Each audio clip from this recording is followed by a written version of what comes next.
고유견 통고 말해. 고유견 마서나 고발에 탈되게 삼바 내중기고 말해. 에서지. Good afternoon. So this morning we moved from having looked at the faults or the faults of clinging merely to this life to looking at the faults of clinging to the three realms in their entirety, which is that as long as one believes that there is happiness to be found through one's normal worldly activities, through and in terms of wherever one happens to be born, whatever one's status in life, perhaps one can experience happiness. As long as one is deceived by one's ignorance in this way, one will not be seeking freedom or liberation from cyclic existence, because one has the mistaken belief that there is happiness to be found in cyclic existence. So therefore, the first point is to come to recognize the faults of samsara, and to recognize that these faults of samsara pervade cyclic existence. There is no stable, lasting happiness to be found in any state within samsara. So therefore, we spoke briefly about various ways that one approaches the topic of the sufferings of samsara.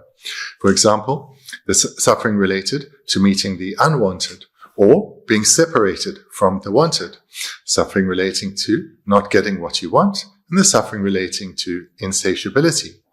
Moreover, also spoke briefly about the suffering of physical mental pain, the suffering of transient happiness, and all-pervasive suffering of conditioning.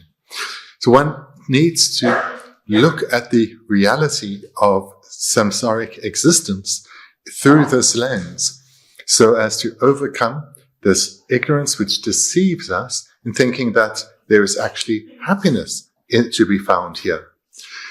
Once one has investigated deeply, repeatedly over a sustained period, then finally the wish arises to definitely emerge from the suffering realms of samsara, to attain a state of lasting happiness, of actual peace.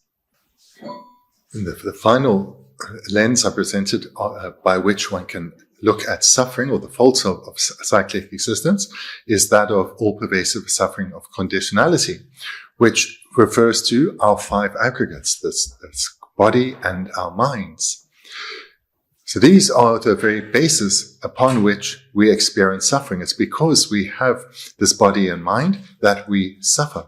So it's the very basis upon which the other lenses of suffering are mentioned, on this very basis that we experience the sufferings of birth, aging, sickness, and death, as well as those others. So where then does this contaminated aggregates, contaminated aggregates, where do they come from? They are also caused.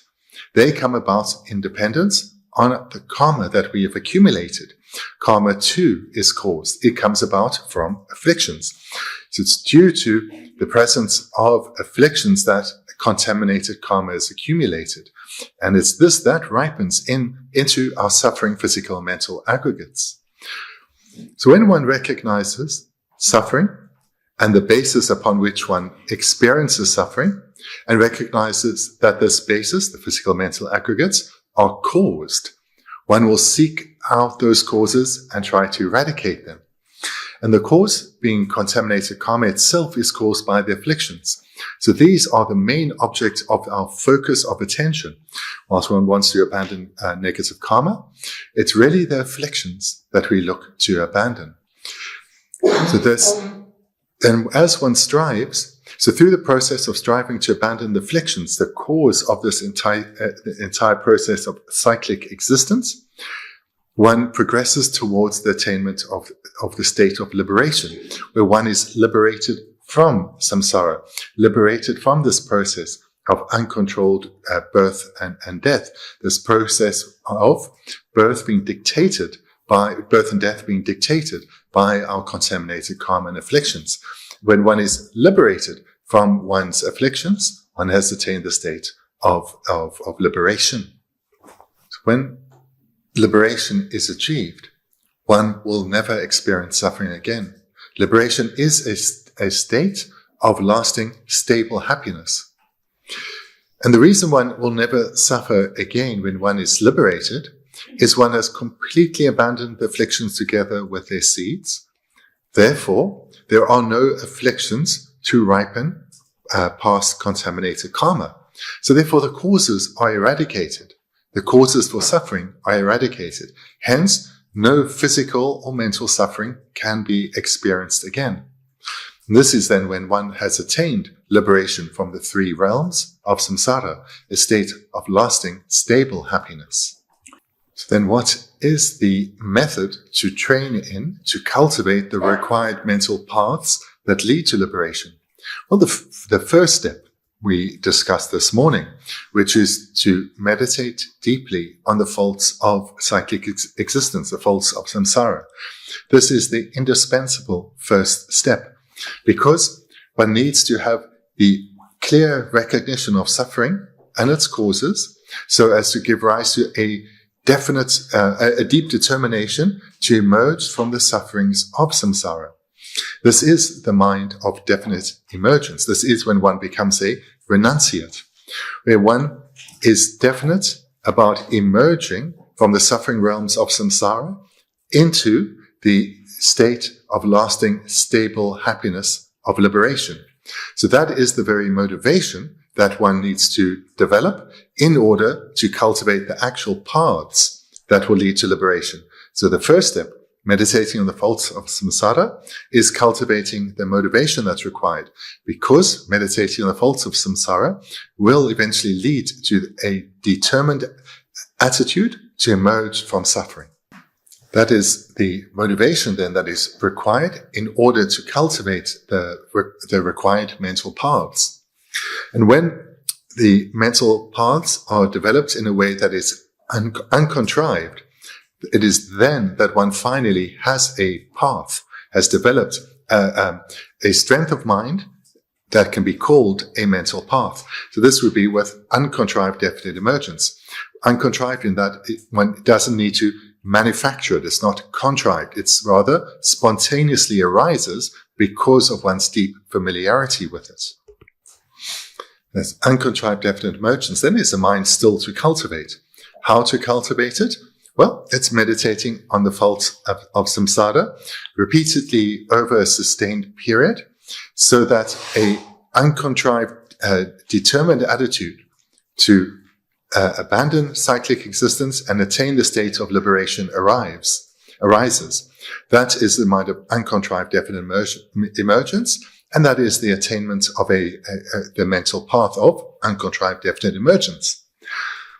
But that is the motivation required to achieve liberation. What are the practices, the mental trainings that are required in order to achieve liberation? So in dependence on that motivation, one needs to train in various practices. Now, remembering where we are in the text, which is on the second line, which is built in dependence on the first line. So that training has already been done. So one has some good familiarity with the trainings to continue doing. So one now, with a motivation of liberation, engages in the training on ethical restraint, developing the determined attitude, I will not harm others. I will restrain my physical behavior from bringing any harm. I will restrain my speech from bringing any harm. I will even restrain my mind from bringing any harm. And in addition to restraining myself ethically so I don't bring harm, I will seek to be of benefit wherever I can. The second training, that of generosity. This can be expressed in many ways, offering to the 3 jewels, offering to those in need, and so forth. The third training is that of patience. And patience is a mind that is undisturbed in the face of adversity. So ethical restraint is a mind that is restrained from harm. Generosity is a mind that gives. And patience is a mind that is unrestrained in the face of adversity. That adversity can come from others, or it can come from one's own inner turmoil. For example, when one's losing motivation to practice. And the fourth training, which we also heard about yesterday, was that of enthusiastic perseverance, where one takes delight in virtue, where engaging in virtue, when one's mind is virtuous, one is joyous about this, one is enthusiastic about this, and therefore wants to continue strengthening one's habituation to these virtuous minds.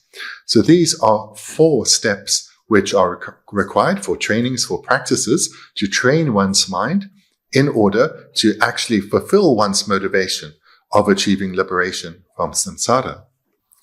Of these 4 causes, one to emphasize is that of ethical restraint. The importance of ethical restraint cannot be overemphasized. It's often referred to as the foundation or the basis in which all excellent qualities grow. One analogy often used is that of fertile soil in which plants can grow with ease. So ethical restraint is the foundation for any other qualities we want to give rise to. If one lacks ethics, those other qualities one may aspire to cannot come about. So therefore, the importance of ethics cannot be overemphasized. So ethics, or ethical restraint, is the cause that leads to an excellent rebirth. Without having cultivated sufficient quality of ethics, one cannot attain a good rebirth. Moreover, ethics is indispensable for the attainment of liberation from cyclic existence, and it is indispensable for the attainment of Buddhahood.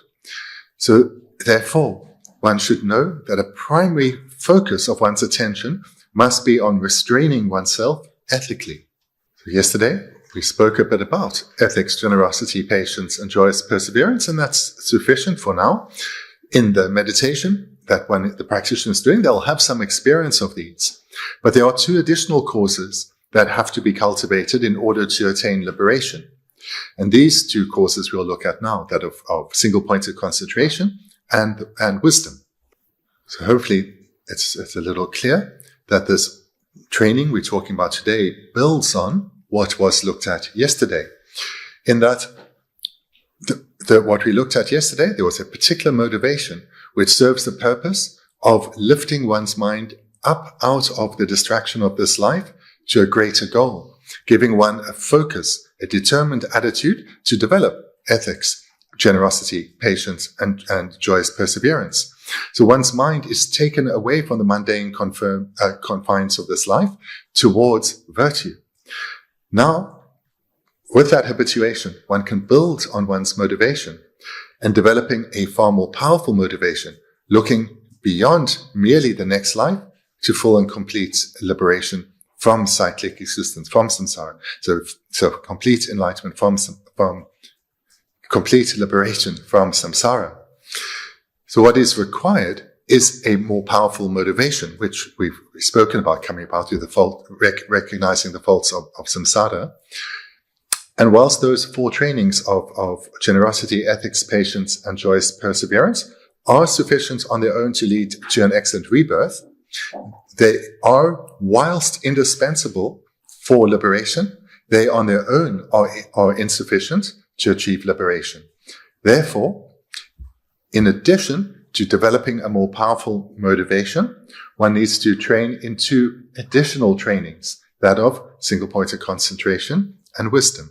An important balance to keep in one's mind is that between what we discussed this morning, that this body, this physical aggregate, is the basis upon which we experience suffering.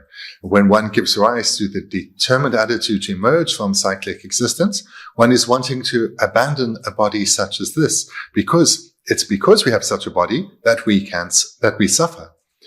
So one needs to balance that with the recognition, though, that this rebirth we have, this human body that we have, is considered precious from a different but equally important perspective.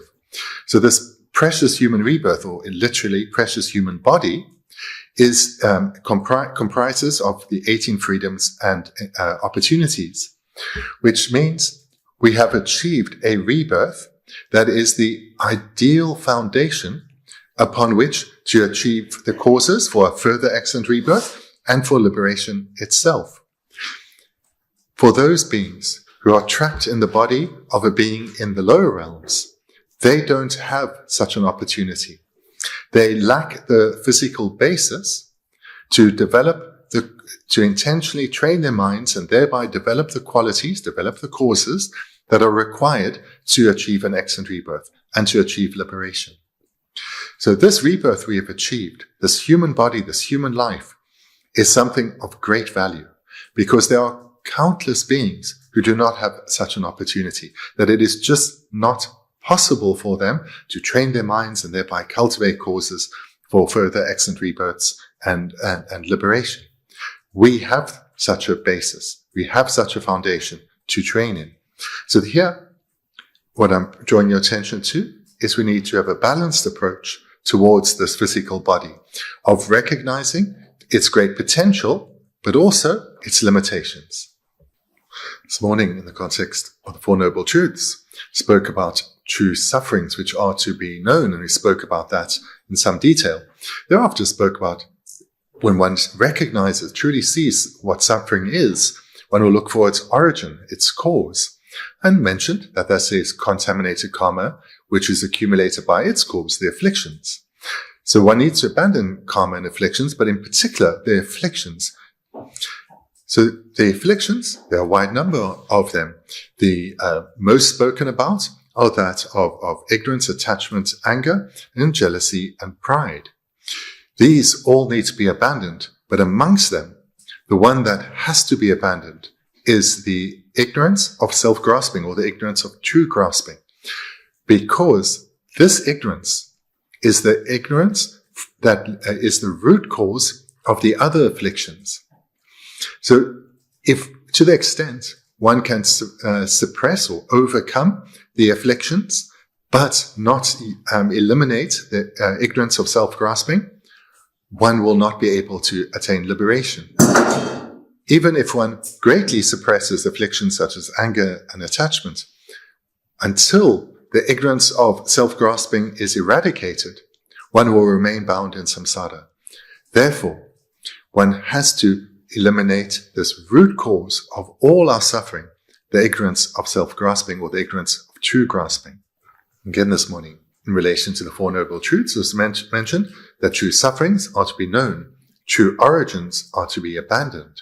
And the origins are contaminated karma and afflictions, in particular the afflictions. So when the Buddha taught that they are to be abandoned, that makes it clear there must be an antidote. Now, the third noble truth was that of true cessations, which are to be accomplished. So how are they accomplished? How are true cessations accomplished? It's through the abandonment of true origins. How does one abandon the true origins? Through the fourth noble truth, true paths, which are to be cultivated, to be developed within one's mind. So amongst the true paths, let's talk about the direct antidote to the ignorance of self-grasping. So if it's an ignorance, its direct antidote is going to be a wisdom. And as it's the ignorance of self-grasping, the direct antidote will be the wisdom realizing selflessness. So in order to abandon the root cause of all suffering and thereby gain liberation, one needs to cultivate its direct antidote, the wisdom realizing selflessness. Wisdom realizing emptiness is the direct antidote to our root cause of suffering, the ignorance of self-grasping. In order to develop the wisdom realizing emptiness, so that that wisdom has sufficient strength, so that this consciousness that is wisdom has sufficient strength to eradicate the opposing ignorance, the wisdom needs a companion mind to be cultivated. And that is the mind of single-pointed concentration, or calm abiding. Because, as we know from our own mind, our own attempts to concentrate, to meditate, our mind is very easily distracted. Our mind is not at all powerful. So for our realization of selflessness, for that wisdom to have sufficient power, it needs to be conjoined with calm abiding, or single-pointed concentration. Only then will our strength of mind, the strength of our wisdom, be sufficient that it can eradicate the ignorance of self-grasping. One can then understand the great importance of cultivating the wisdom realizing selflessness. However, it is not at all easy. It is the most difficult thing to understand within in the Dharma, the most difficult thing to deeply habituate one's mind to. So understanding selflessness is not at all easy. So developing the wisdom that realizes selflessness is not at all easy. To do so, one needs to also understand the opposite, our current way of thinking, which is believing that things exist by are self-existent, or exist by way of, are self-existent. So that needs to be understood in order to understand selflessness. But it is not at all easy. So speaking here, in my own case, my own experience is that I have had the great privilege of studying the presentation on selflessness or emptiness over many years with really qualified, skilled teachers. And having studied with them many years, also reading further on my own and engaging in meditation on my own, I've come to develop a complete confidence in this presentation on selflessness. I'm yet, though, to develop a valid cognizer realizing selflessness. But because of my great fortune in this life to have met wonderful teachers and made great effort in my studies and my meditation, I have complete confidence in this topic, in this presentation, but am yet to give rise to a valid cognizer in relation to selflessness. So I can teach from a perspective of this deep trust, but not yet from that of giving rise to a valid cognition. When we talk about the wisdom realizing selflessness, we hear the word self. When we talk about self-grasping, again, you hear the word self. So we can use the word self, we can use the word I. And that, of course, relates to oneself. So the first step in the meditation is to try and get to recognize how the self appears to our mind. So this is the first step here. Before looking, there's a good lesson here that in terms of understanding the presentation, this is quite possible. In terms of seeing the validity in relation to oneself, this is more difficult. So this can be likened to how much more difficult it is to see the faults in our own mind as opposed to those of others.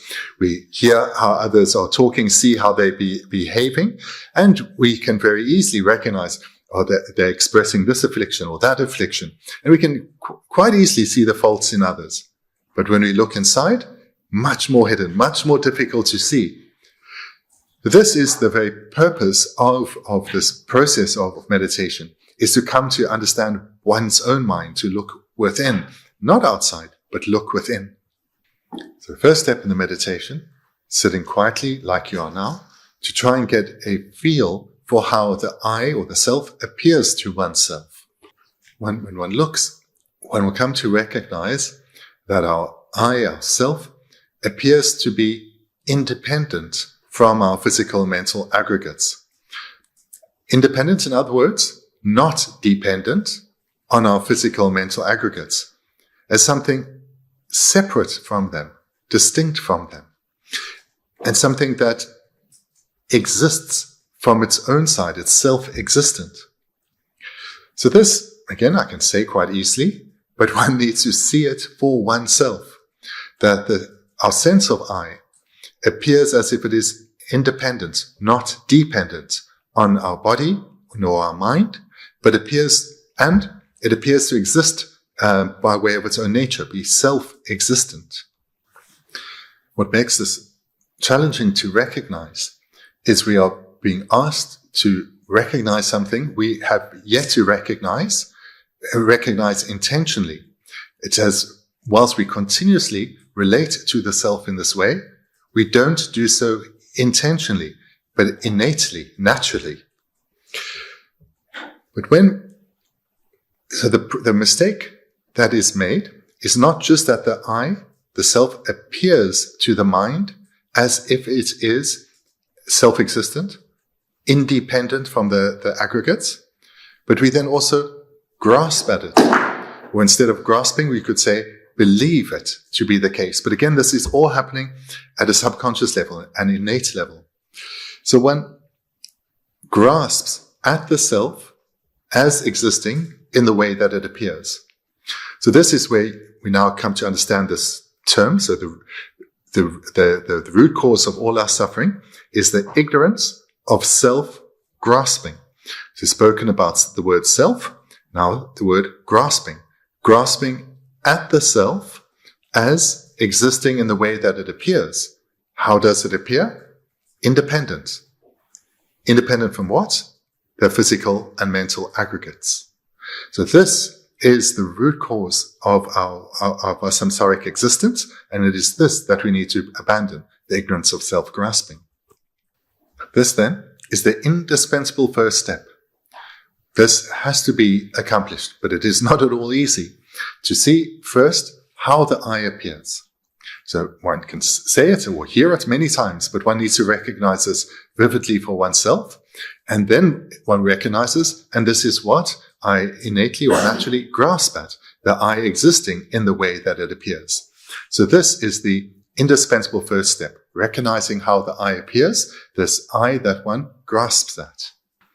So this first step of recognizing that the way that how the I appears and that we grasp at it as such, this is indispensable, that we believe that I exists in the way that it appears. The next step is then to investigate whether it does indeed exist in the way that it appears or not. Because we're told it doesn't, but one needs to recognize this for oneself. The way that one can investigate to see whether the I exists in the way that it appears or not, here there are a number of ways presented, and one can invest in any one of these or number of these. When non-Buddhists do an investigation such as this, they will come to a very different conclusion. So they'll recognize that the I appears as if it is independent of the body and mind, or the physical and mental aggregates, and it also appears as if it is unchanging. So that's the second characteristic I've not mentioned thus far. So it appears as independent and unchanging. And then, so that's the first step. This is how the I appears, and then it's grasped at in this way, self-grasping. Then when they do the investigation, they come to a conclusion, which the Buddhists do not agree. They come to a conclusion, this is how the I appears, this is how the I is grasped at, and this is how the I exists. This is correct. The I, the self, and again, maybe this is the soul, I don't know, but there isn't this word in Tibetan. It does not change. And it is independent of the aggregates, of the body and mind. The aggregates, of course, these change. The body will die. But the self does not. It never dies. It goes on from life to life. So when non-Buddhists do this investigation, they come to the conclusion that I exists in the way that it appears. The self exists in the way that it appears. It is self-existent. That is the contrary, the opposite conclusion that Buddhists come to, which is that the self does not exist in the way that it appears. It is not self-existent. The first step of the meditation is to try to get a feel for how the self appears, which is as being independent and unchanging. So then let's come to the investigation. If we were to look for the self, where would we look? So we can start and say, well, I should either look here within my body or somewhere apart from my body. And if the self existed as apart from my body, separate from my body, perhaps outside, out in the bush, then let me go find it there. And again, this is of course all done mentally. One investigates. If myself was separate from my body, then I could be anywhere in the world, but without my body. That is not the case at all. I could be at my place of work, and my body could be on a place of holiday. That is not the case. Moreover, I can't say I am working, doing physical labor, when the body is doing nothing. So the self and the body cannot be unrelated. The self anywhere out there apart from the body. Like, for example, we have two hands. Whilst one hand can be in pain and the other can be free of pain, they are still connected to the self. So we can say these two hands are, in terms of the pain they're experiencing, are unrelated. The pain is in one hand, but not in the other. But we cannot separate the self from the body in this way, that the self is somewhere out there in the bush and the body over here, and then that self out in the bush is going on its adventures whilst the body sits here. This is not the case. So when we investigate, we cannot find a self that is apart from or separate or unrelated, disconnected from the body. So there we see that the self is not separate from the body. We can do the same meditation in terms of the mind. It's not apart from the mind. Then you come to the conclusion that actually the self is dependent on the body. So it may appear to us as if it is independent of the body, but in reality it is dependent. I can only talk about that, say that I am going for a walk if the body is walking. If the body is sitting and you're telling everyone, no, I'm walking, this makes no sense. The self is dependent on the body. So too with the mind. If you are describing how you are, you will be probably describing your mind. I'm quite good. I'm having a great day. Or, I'm a bit bored, I'm a bit tired, whatever it may be. And what we are doing is describing our mind. I am happy, I am unhappy. That is relating to the consciousness of feeling, whether a pleasant feeling has arisen or a suffering feeling has arisen. So therefore, we see how the self is dependent on both the body and mind, not independent of the body and mind.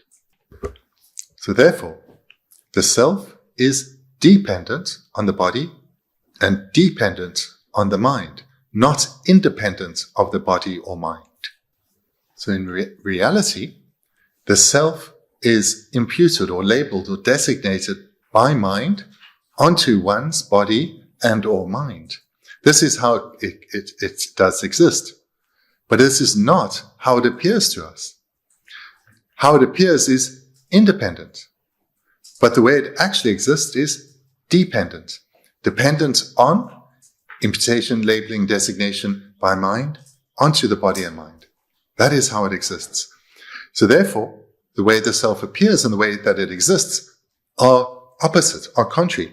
It appears to be independent, but is actually dependent. So we see there that these two are completely opposite.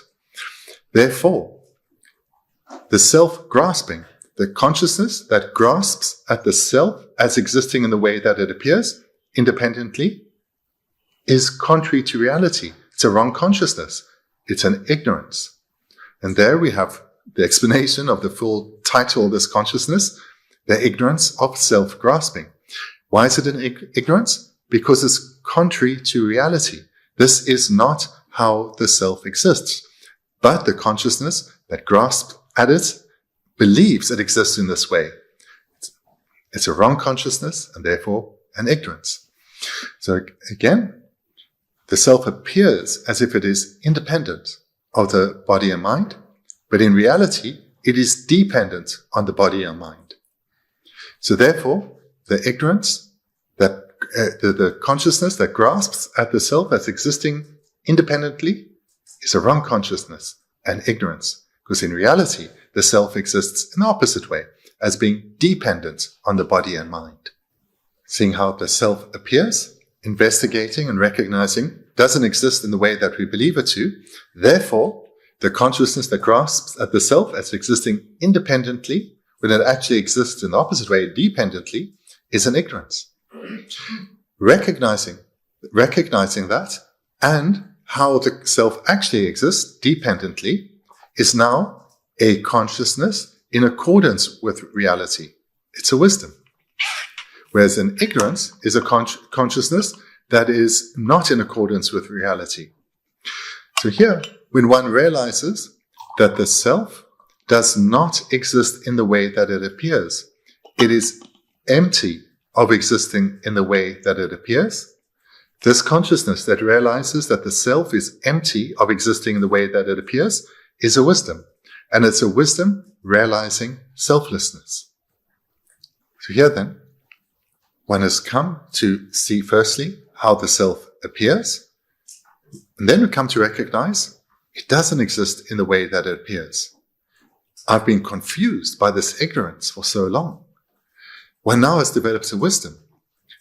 And this wisdom which realizes selflessness is completely opposite to the ignorance of self-grasping. This meditation then needs to be done repeatedly over a sustained period, so that one becomes ever more familiar with the correct understanding, the understanding that is in accordance with reality, because we are deeply familiar with this ignorance of self-grasping. So we have to repeatedly over a sustained period cultivate the wisdom realizing selflessness. And as we do, our familiarity with this wisdom grows. And as this mind that is in accordance with reality grows in strength, correspondingly, the contrary ignorance weakens. And to be able to radically weaken and eventually eliminate this ignorance, one also needs to develop the union of calm abiding and meditative insight, realizing emptiness. Because only then, when one has developed single-pointed concentration and developed it to the point where one can analyze, then one's wisdom has sufficient strength that it can finally cut and destroy this ignorance of self-grasping. So as just mentioned then, as one keeps meditating, cultivating the wisdom realizing selflessness, the ignorance of self-grasping correspondingly weakens. As one side grows, the other side grows. And as ignorance of self-grasping is the root cause of all our afflictions, as it is weakening in strength, so too will the resulting afflictions. So ignorance of self-grasping has been likened to the root cause from which all our suffering grows. So just like if you have a plant and you hack away a little at the root, that plant is going to wither a bit. And as you hack away further at the root, that plant may even start to die. So this is similar.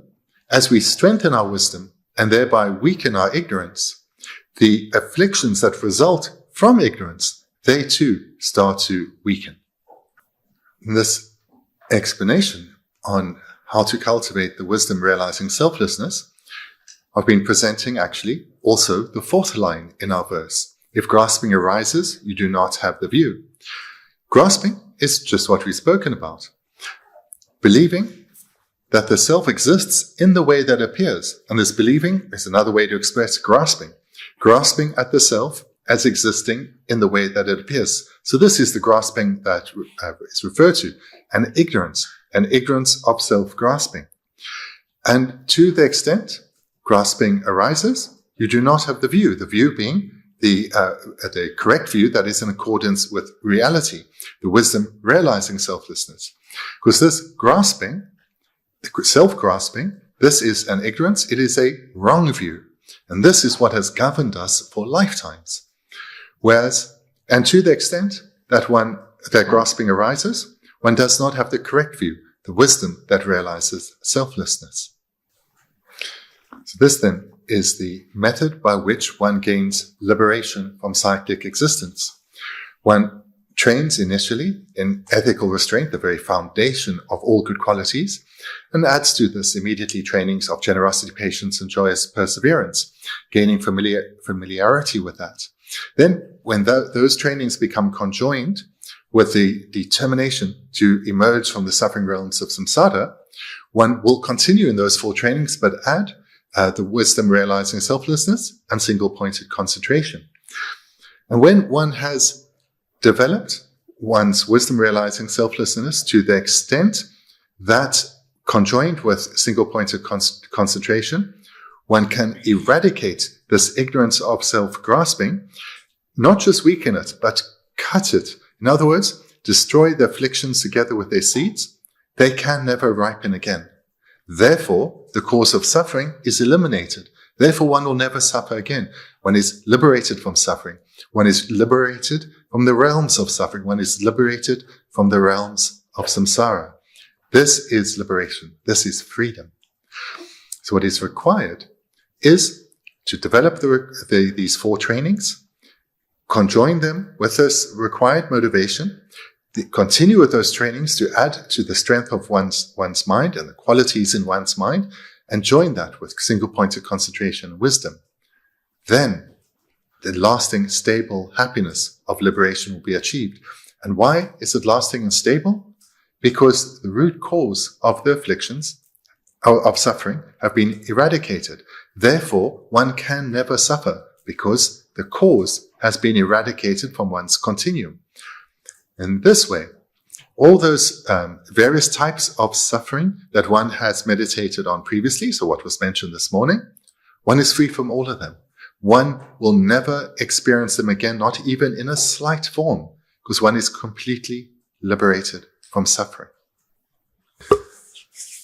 So this then is the presentation on how to gain freedom from the three realms, the paths to cultivate. And again, this term path means mental paths, consciousness. So this whole training is done mentally. One first cultivates the motivation, that the required motivation, which comes about in dependence on reflecting on the sufferings of cyclic existence, of the three realms in their entirety. So here we think about the lower realms as well as the higher realms, leading to the point where we recognize there is nothing worthy of striving for, nothing worthy of getting excited about attaining, if it is something in samsara. It can never lead to the happiness we desire. So that's the first point, the cultivation of the motivation. To recap some of the meditation, one needs to first cultivate this motivation of wanting to attain liberation from the suffering realms of samsara, which requires extensive reflection on the pervasiveness of suffering in cyclic existence. And each time one does this meditation successfully, it will lead not only to a recognition of that samsara is suffering, but that there is no happiness to be found in samsara. And then thirdly, therefore, I have to emerge from these suffering realms. I do not want to continue this process of uncontrolled birth and death, this remaining bound in this prison of suffering. And coming to these conclusions again and again until it arises in a way that is uncontrived. Then one has generated uncontrived definite emergence. In other words, one doesn't need to generate it intentionally in a contrived manner. It spontaneously arises, ever present. With such a mind, then, the other meditations one is doing one becomes ever more focused on them. One is never distracted from them. In other words, one's other trainings, which I'll mention now in a second, when one's mind is focused on them, not drawn to any distractions of misconceiving suffering as pleasure and so forth. Then, not only does one need to cultivate this motivation again and again, but then also the actual paths that are required. The first being ethical restraint. So here, this is the commitment not to harm, not in my physical behavior, my speech, or even my way of thinking. Generosity, may give of myself, be of benefit to others in any way that I can in accordance with my capacity. Patience, I'll keep my mind undisturbed in the face of adversity, no matter where that adversity comes from, whether it's from others or from my own inner turmoil. I'll keep my mind undisturbed. Fourthly, I'll intentionally generate enthusiasm for virtue, taking delight in one's training so that one wants to evermore. So these are the first four causes to cultivate in addition to the motivation. These are achievable, so I encourage you to engage in these. These are much more achievable than the latter two causes. They are far easier, so this is where we need to put attention. Then the additional two trainings are that of calm abiding, single-pointed concentration, as well as developing wisdom, realizing selflessness. And that meditation as the first but difficult point of coming to recognize how the I or the self appears, which is as being independent of the body and mind or the physical and mental aggregates and being unchanging. Then looking to see if it exists in this way or not. Is this the self that I grasp at as existing in a particular way? Is that how it exists? Is it in accordance with reality or not? Buddhism says no, but I need to see this for myself. Then one does this by the second step. The first is seeing how the self appears, and the second step is to see, does it exist in the way that it appears? And we check, is the self then independent of the aggregates as it appears, or dependent? And we investigate in the way that I mentioned earlier, and we come to the conclusion. It does not exist in the way that appears. The self is actually dependent on the aggregates. It requires labeling by mind. Therefore, the self-grasping is an ignorance because it's a wrong consciousness. It's contrary to reality. And this understanding is the wisdom understanding selflessness. And the more we cultivate this, the weaker our ignorance becomes. And therefore, as we are weakening the root cause of all the afflictions, the resulting afflictions also weaken. And this leads us in the direction of eventually being able to abandon the afflictions together with their seeds and attain liberation from cyclic existence. So this entire process I've described is mental. The purpose of Buddhist practice is training our mind. This is the meaning of Buddhist practice, training our mind. It's all done mentally. And then thank you. We can conclude there for this afternoon. Thank you.